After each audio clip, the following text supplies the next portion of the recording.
झारखंड मुक्ति मोर्चा झामुमो की 45वीं स्थापना दिवस पर बड़ी रैली आयोजित किया गया। इस रैली में पूर्व मुख्यमंत्री हेमंत सोरेन की पत्नी कल्पना सोरेन सहित कई नेता शामिल रहे। स्टेज के सामने झारखंड के शहीदों की तस्वीरें लगाई गई थी।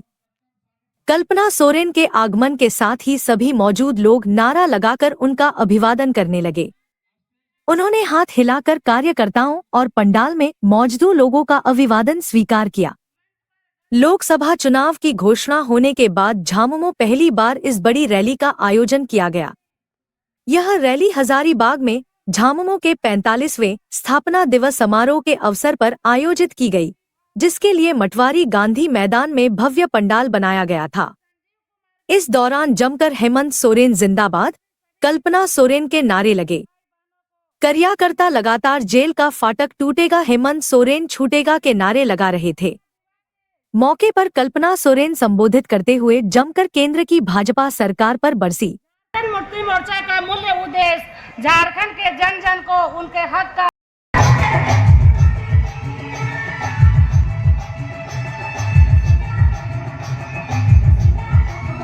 हेमंत सोरेन जी भी निकल कर आएंगे और बहुत जल्द वो आप लोगों के बीच में रहेंगे, क्योंकि इस तरह का षड्यंत्र ज्यादा दिन तक नहीं चल सकता।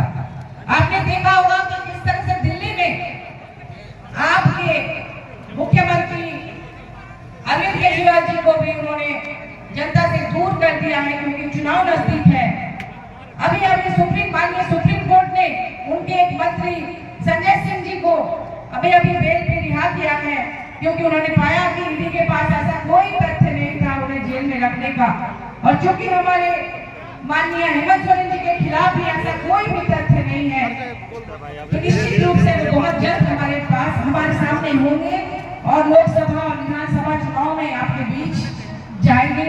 क्योंकि पिछली बार 2019 के चुनाव में आपने देखा होगा कि उन्होंने जो बदलाव यात्रा और संघर्ष यात्रा निकाला था, किस तरह से जन सैलाब उमड़ा था उसमें, उसी डर से उन्हें आपसे दूर करने का ये षड्यंत्र किया गया है।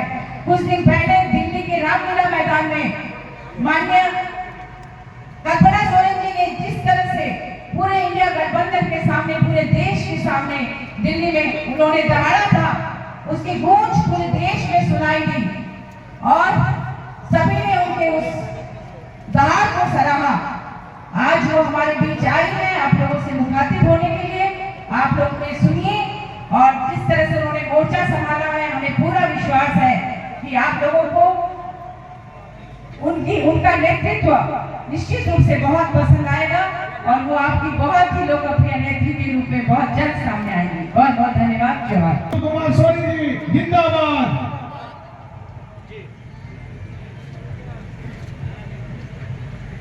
बहुत बहुत धन्यवाद। इस मंच का संचालन कर रहे हैं हमारे साथी। इस मंच पर उपस्थित झारखंड मुक्ति मोर्चा की महिला नेत्री कल्पना सोरेन जी, इस मंच पर उपस्थित काबीना मंत्री मिथिलेश ठाकुर जी, हमारे बड़े भाई मथुरा महतो जी, बड़े भाई कमल नयन सिंह जी, फागू बेसरा जी, संजीव देविया जी और मुक्ति मोर्चा के वो तमाम पुराने साथी जो आज बड़े हर्षोल्लास के साथ हजारीबाग जिले के 45वें स्थापना दिवस कार्यक्रम समारोह में शिरकत कर रहे हैं। स्वर्गीय टेकलाल महतो की बाहर से लोगों को लाया गया, जिसकी यहाँ के बड़े बड़े नेताओं जो बोलते हैं ना कि हमने किया, शुरुआत सोच किसकी थी? आपके अपने बेटा की थी, आपके अपने हेमंत सोरेन जी की थी।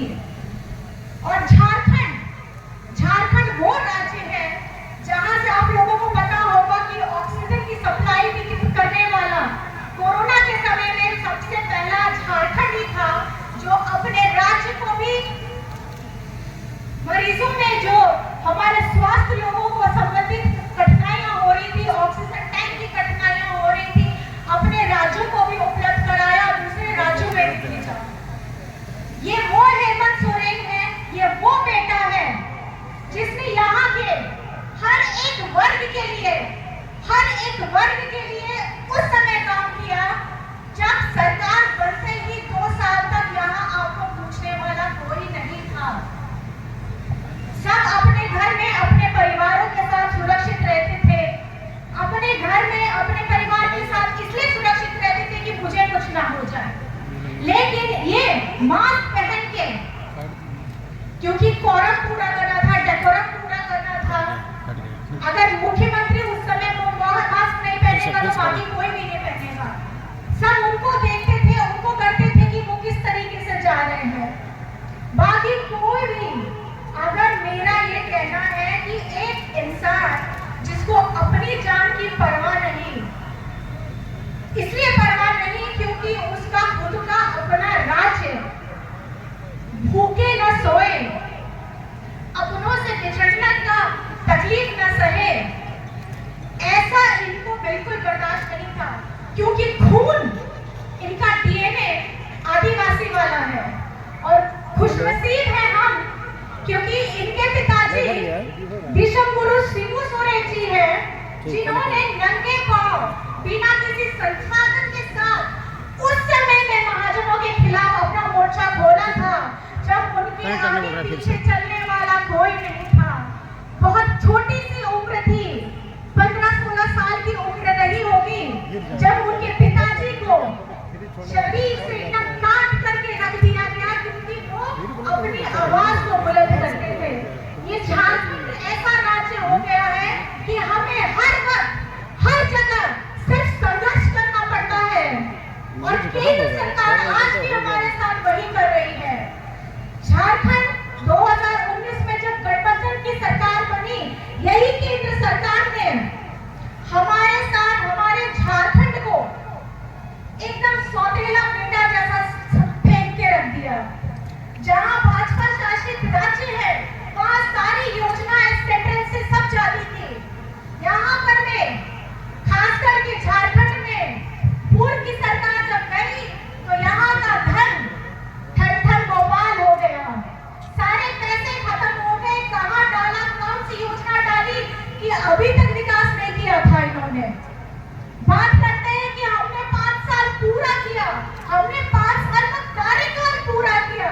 ठीक है, मानते हैं 5 साल का पूरा कार्यकाल किया, लेकिन कार्यकाल में क्या किया? आपने यहाँ के लोगों के बारे में कभी सोचा? उनकी उन्नति के बारे में कभी सोचा? उनकी शिक्षा के बारे में कभी सोचा? कभी उनके अधिकारों के बारे में कभी सोचा? लेकिन आप लोगों को तकलीफ इसलिए हो जाती है क्योंकि आप लोगों को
अभी हम रहेंगे 12 नंबर, 12 से आगे ले गए 13 नंबर।